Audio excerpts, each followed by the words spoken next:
Irmãs queridas, irmãos queridos, eu vos saúdo em nome de nosso Senhor Jesus. Graças à misericórdia do Mestre querido, aqui estamos nesta segunda-feira para realizar mais um culto do seu Evangelho, realizando isso com alegria no coração, porque estamos falando de boas novas de alegria, de esperança, de consolo. E é isso que nós queremos fazer com que vocês sintam refletidos no nosso coração. Eu sou como um farol que apenas transmito a luz que os espíritos amigos com piedade de mim e de tantos outros oradores fazem com que transitem pelo nosso pensamento, pelas áreas físicas do cérebro e se exalem pelos lábios para que vocês entendam melhor com a mansuetude do Cordeiro, como disse a veneranda benfeitora Joana de Ângeles. É claro que nós nunca podemos ser os perfeitos imitadores de Jesus. A veneranda benfeitora Joana de Ângeles, em seus livros, que o maior imitador de Jesus que teve na terra foi São Francisco de Assis. Nós queremos e desejamos ser imitadores de Pai Francisco. Isso para nós é muito importante. Por isso, em nome de Jesus, em nome de nossa irmã Joana de Ângeles, em nome do querido professor Eurípides Bassanufo e de todos esses espíritos amigos que nos ajudam nesse instante e nos acompanham, nós queremos desejar a vocês muitas luzes no dia de hoje, que vocês possam acolher em seus corações as sementes que nós vamos semear, que está inserida no Evangelho segundo o Espiritismo desta manhã, que nós vamos mostrar para vocês. O Evangelho segundo o Espiritismo, no capítulo 25, nos itens 1, 2, com o subtítulo Ajuda-te a ti mesmo, que o céu te ajudará. E esse capítulo foi comentado pela veneranda benfeitora Joana de Ângeles no livro Jesus o Evangelho, à luz da psicologia profunda, na página 207, com o título A Busca. Lembrem-se, a busca é sobre o que nós vamos falar. O capítulo do Evangelho, buscai e acharei. Portanto, já falei com vocês, já até me ofereceram para me dar um de presente, mas esse já me acompanha aqui há muito tempo. Comprei em 2000, então 20 anos, companheiro fiel de nossa cabeceira, de nossas orientações. Eu aprendi a amar o Evangelho, a ver a sua luminosidade, a entender com mais facilidade com o pensamento da veneranda benfeitora Joana de Ângeles, a quem eu devo muito por isso. Portanto, nós vamos começar com o Evangelho segundo o Espiritismo, o item 1, que é do Evangelho de Mateus, capítulo 7, versículos de 7 a 11. Item 1. Jesus nos mostra procedimentos a realizar. Jesus prevê o futuro e nos dará todas essas orientações para que nós não nos desviemos do caminho que devamos escolher. Ele nos prepara para nós distinguirmos o que é útil e o que é necessário materialmente. Portanto, vamos ao item de número 1. Quando ele diz, pedi e se vos dará, buscai e achareis, batei à porta e se vos abrirá, porquanto quem pede, recebe, e quem procura, acha, e àquele que bate à porta, abrir-se-á. E faz um questionamento. Qual o homem dentre vós que dá uma pedra ao filho que lhe pede um pão? Ou, se pedir um peixe, dar-lhe-á uma serpente? Ora, Se sendo maus como sois, ele já sabia a característica, porque nós, há 2021 anos, se hoje a humanidade ainda apresenta características de beliculosidade, de orgulho, vaidade, imagine na época de Jesus como nós éramos. Por isso ele falou com uma qualidade de característica moral. Não foi para ressaltar erro de ninguém, mas para fazer sacudir, para termos, porque eles, vamos dizer, nós estávamos lá, tivéssemos consciência do nosso estado moral. Ora, se sendo maus como sois, sabeis dar boas coisas aos vossos filhos, não é lógico que com muito mais forte razão, vosso Pai que está nos céus, dê os bens verdadeiros aos que lhes pedirem? Olha, aí nós chamamos, a pergunta é clara. Quais são esses bens verdadeiros? Nós devemos pedir somente os bens verdadeiros. Devemos pedir, portanto, esses bens. Mas é preciso que nós identifiquemos quais são esses bens.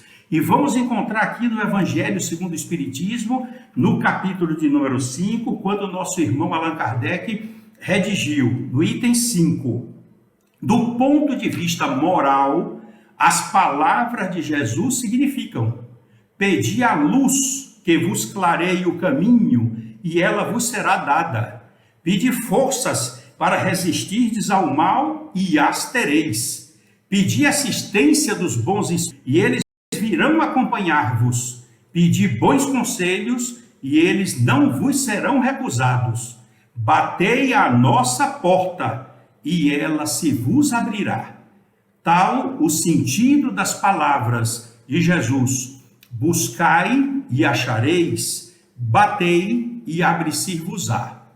Vamos então agora ao Evangelho segundo o Espiritismo, nesse mesmo capítulo 25, mas vamos no item 6. Vamos observar agora, fazer reflexões, quantos apelos elencados Allan Kardec colocou aqui, Jesus nos estimulando ao procedimento para não nos apegarmos às coisas materiais, mas observarmos qual é o mais importante para a nossa existência, que são os tesouros do céu, que nós devemos acumular lá. Acumular aqui, que representa aqui construir o reino de Deus dentro de nós. Eu vou ler para vocês porque é emocionante. Olha o primeiro conselho: não acumuleis tesouro na terra. E você já sabe o conteúdo: os ladrões roubam, as sarnas destroem. Acumuleis tesouros no céu, porque lá estará sempre valorizado. Acumulai tesouros no céu. Aí vocês dizem: mas como é que pode, Ari? Olha, acumular tesouros da paciência, da tolerância, da humildade, da maior capacidade de amar e de perdoar. Isso são tesouros inalienáveis que nós podemos oferecer sempre, não se esgotam, porque patrimônios do reino que está sendo construído dentro de nós. E ele faz uma exemplificação: porquanto onde está o vosso tesouro, aí está também o vosso coração. Agora vem uma coisa linda. Quando ele é embevecido, parece que a gente pode até imaginar ele às margens do lago de Cafarnaum, ele dizendo isso: olhai os pássaros no céu, observai, eles não semeiam, não ceifam, nada guardam em celeiros, mas vosso Pai Celestial os alimenta. Vocês não são muito mais valiosos do que os pássaros?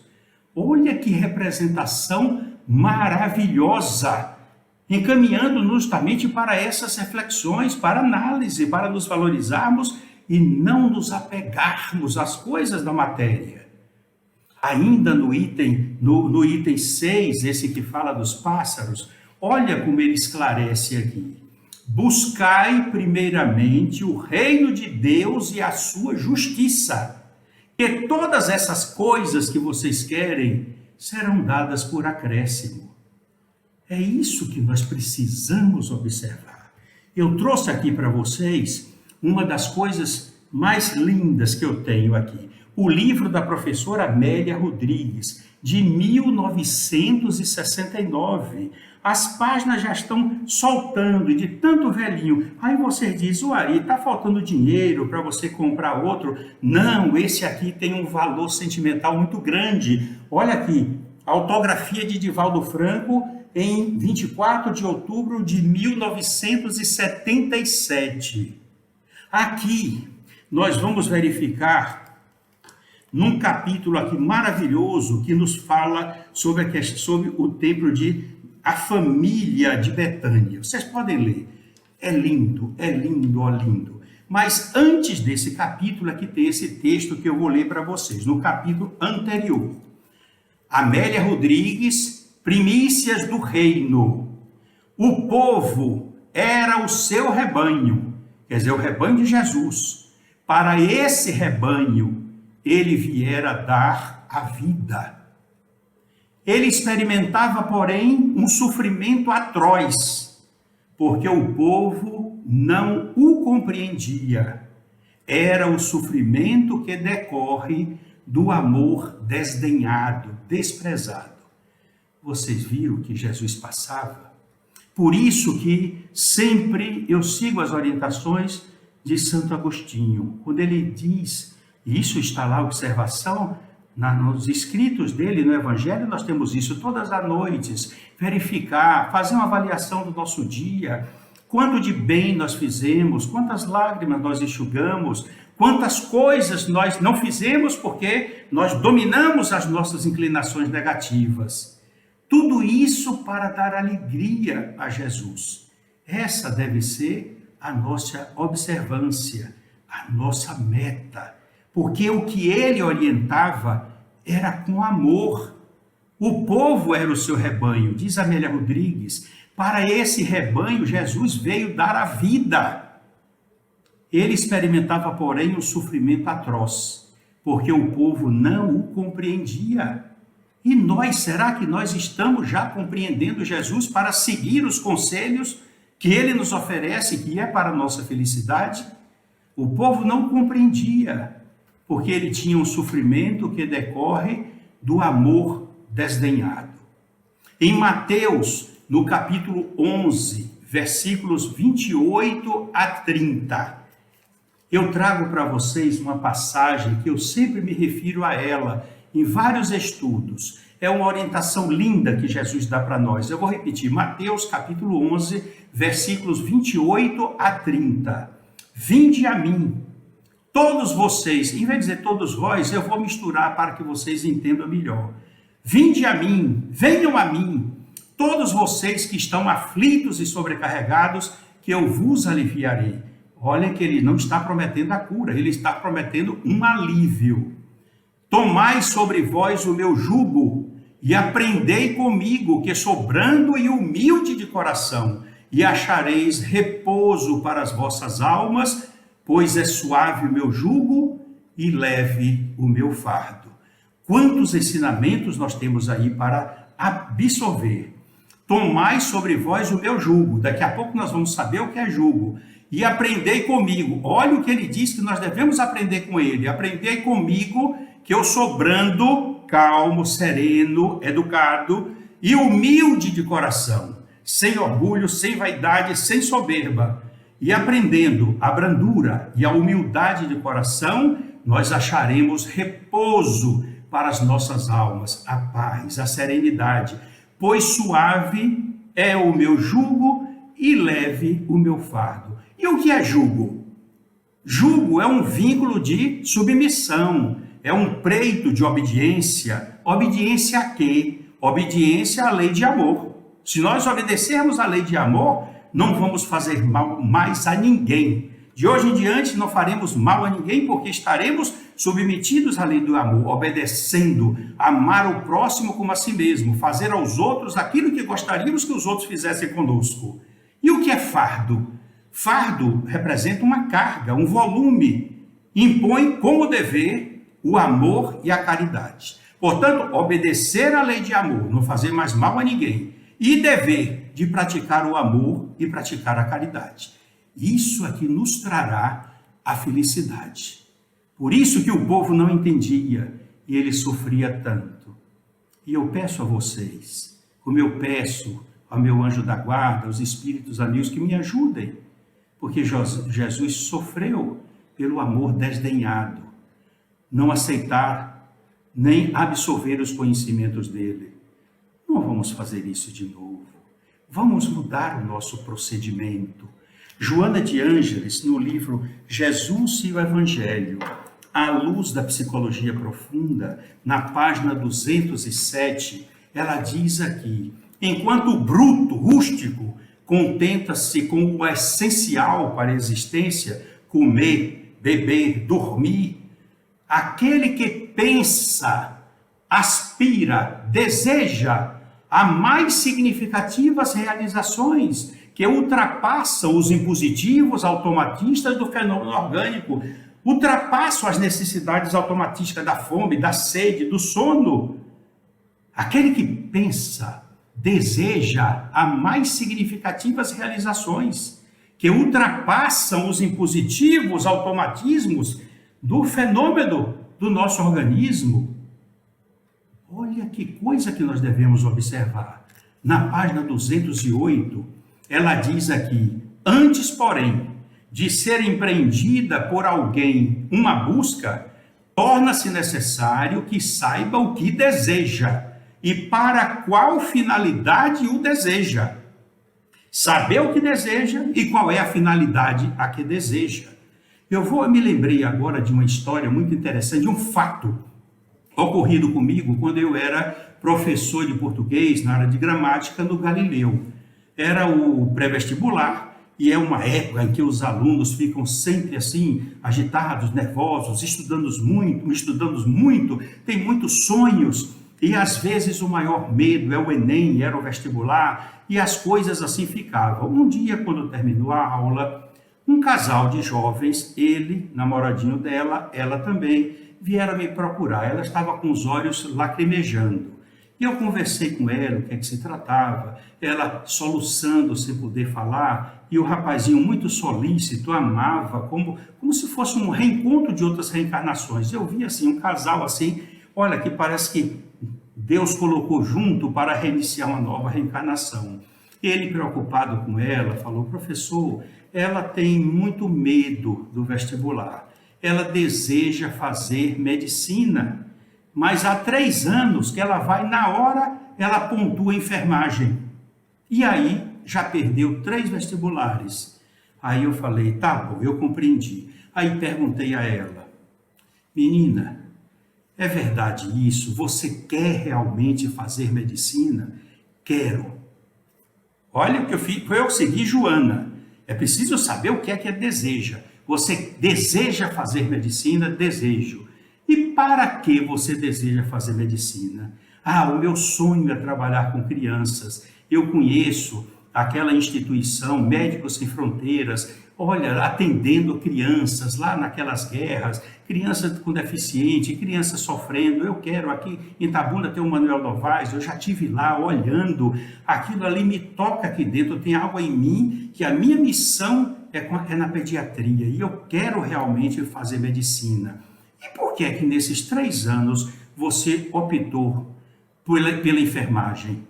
E sabe, professor, porque na hora eu fico com medo de não passar e vou optar por enfermagem. E aí eu perco. Vamos analisar. Você sabe por que é que você perde? Porque no íntimo, olha, seu coração, seu pensamento estão voltados para a medicina. Não é a enfermagem que você quer. Então você mesmo se autobloqueia e você perdeu já 3 vestibulares. Tenha coragem. Se estiver escrito nas estrelas que o que você está sonhando de querer ser médica, pediatra, vai acontecer. Mas é preciso que você tenha ação. Você busque, como disse Jesus, peça e você vai obter. Peça a doutor Bezerra de Menezes. Você já viu falar dele? Não, professor. Eu tinha um retratozinho, mostrei para ela. Peça, foi considerado o médico dos pobres. E uma vez eu contei para eles dois, olha, ele passou a receita, a senhora não tinha como comprar o remédio, ele tirou o anel de formatura e deu para essa pessoa comprar. Então vocês vejam quanto caridoso ele era. Peça a ele, está aqui, mostrei, ele disse, é um velhinho até simpático. Pois é, eu também acho. Ore por ele. e faça. Era setembro. Olha, no próximo você não vai optar por enfermagem. Você vai colocar medicina. E aí, vamos ver o que acontece. Quando foi em janeiro, eu estava lá conversando com o Naldo, quando ela chegou, bateu na porta, fazendo assim, me chamando, que eu fui lá, ela deu aquela maior alegria, me abraçou, o namorado também do lado me abraçou também, todos dois emocionados, e disse: professor, eu passei medicina na Federal em 3º lugar. Pois é, que Deus abençoe, nunca se esqueça de levar nos seus livros o retrato de Dr. Bezerra de Menezes. Ele vai ser seu mentor, vai ser seu orientador, porque você tem esse espírito de humanidade, de sensibilidade para com as crianças. E foi a última vez que ela viu, os dois saíram realmente alegres. E o interessante, ele passou em medicina também. É um caso assim apaixonante, por isso que professor tem as suas alegrias, e isso aí é muito bom. Mas aqui vamos ao que interessa mais na manhã de hoje, quando ela diz na página 208, o afadigar-se, quer dizer, cansar-se, ficar cansado pela conquista das coisas materiais, planejando reunir valores materiais, transferindo de um para outro estado, do desejo de ter mais, não constitui objetivo legítimo para a busca de que Jesus fala. Está aqui na página 208.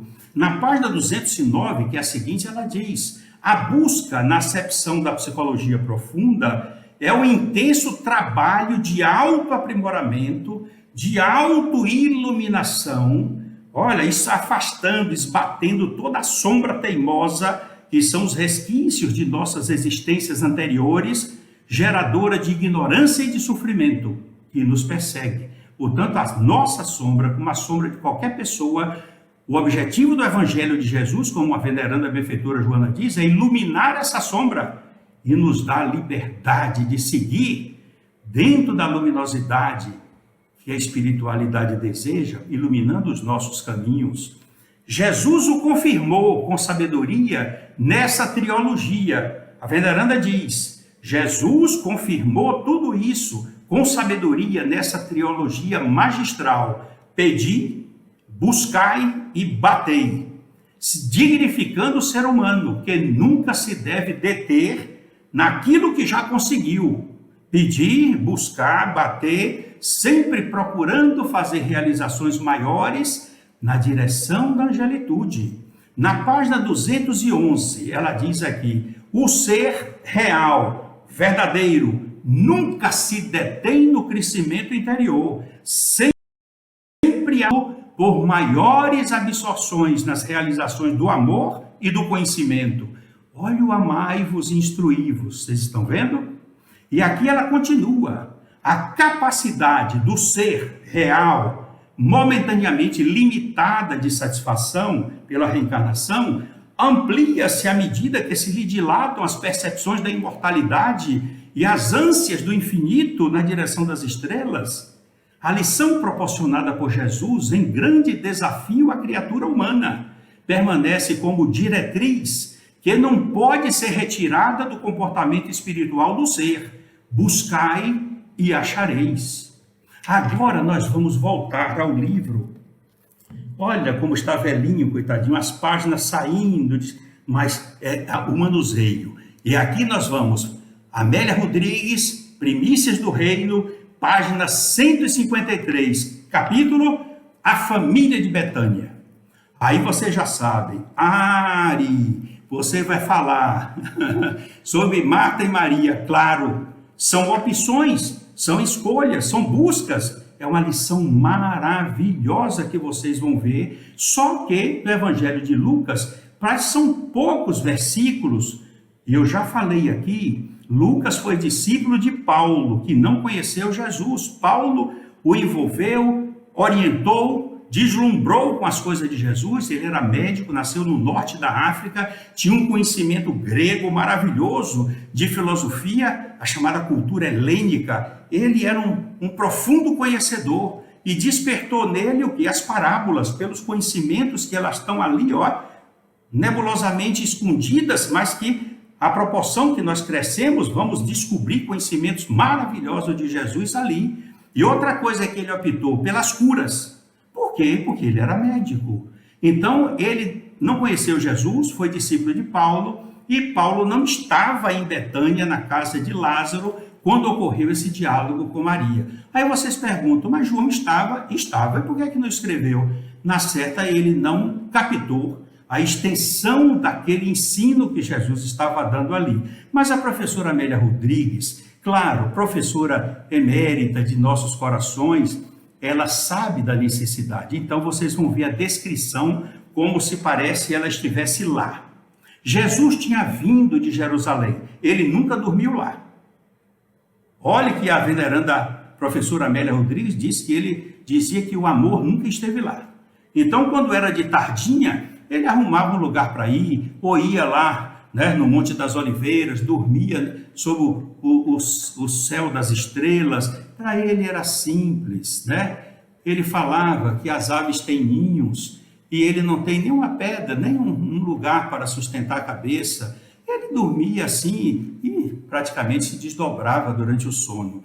Mas ele gostava da casa de Lázaro porque era um lugar muito aprazível, um lugar muito assim romântico, uma aldeia pequena, pertinho de Jerusalém, cerca de 6 quilômetros. Então eles saíam de lá e iam para a casa de Lázaro. E naquela tardinha, ele chegou lá, foi aquela festa, né, com Lázaro, com as irmãs, os apóstolos, e ele então, quando a noite já estava caindo mesmo, ele sentou e começou a conversar na sala.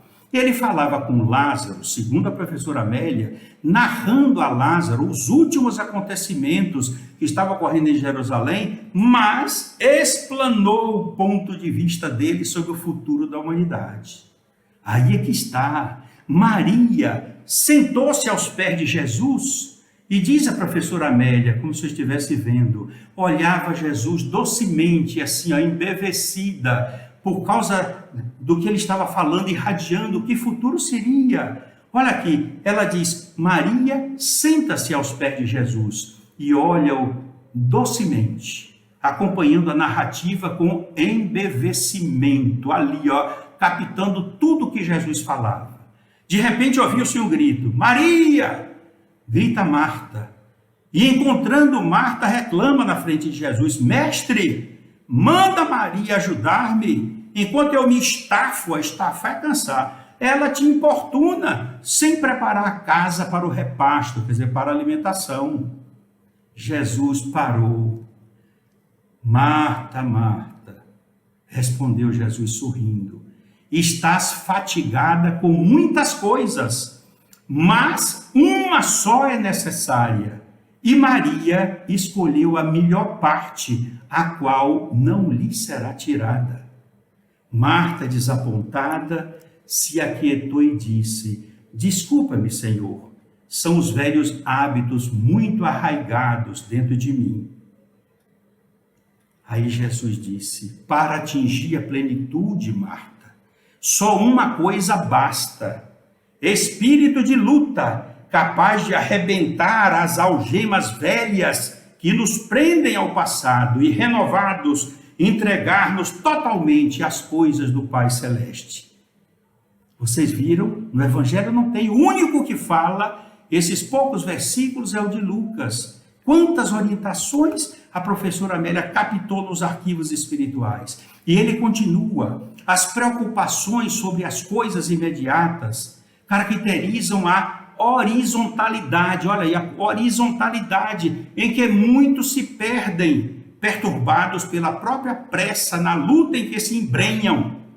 A busca incessante da verdade, em permuta entre as coisas múltiplas, pela aquisição de uma só paz interior com segurança espiritual, eis a vertical libertadora. A vertical, olha a energia vertical libertadora. Eu vou repetir. A busca incessante da verdade, em permuta, substituindo, trocando as coisas múltiplas pela aquisição de uma só paz interior, com segurança espiritual, eis a vertical libertadora. Enquanto as preocupações com as coisas imediatas caracterizam a horizontalidade da vida. Vocês viram quanta coisa linda? E aí ele continua. O homem se afadiga, se cansa inutilmente e se perde a si mesmo, como se estivesse em labirinto cruel, por ignorar as diferenças capitais entre os valores imaginários e os reais, que são os espirituais. E aí, no final, tem esse diálogo com João, que estava lá. Senhor, indagou emocionado João, demorará muito a chegar essa hora de entendimento humano? O que é que ele queria saber? Todos ali estavam, os 12 apóstolos estavam ali. E Jesus falou, o homem se afadiga inutilmente e se perde a si mesmo, como se estivesse em um labirinto cruel, por ignorar as diferenças capitais entre os valores imaginários, que são os valores das moedas materiais, e os valores reais, que são os valores do espírito. Agora, o que impactou foi isso aí. Vai impactar você também que está me acompanhando. Senhor, indagou emocionado João, demorará muito a chegar essa hora de entendimento humano? Aí vocês perguntam, mas aí tem 2021 anos. Pois é. E esse entendimento humano ainda não chegou ainda. A pandemia tem feito muitas modificações no mundo, mas a maioria dos seres encarnados ainda não captou a oportunidade de evolução. Senhor, indagou emocionado João, demorará muito a chegar essa hora de entendimento humano?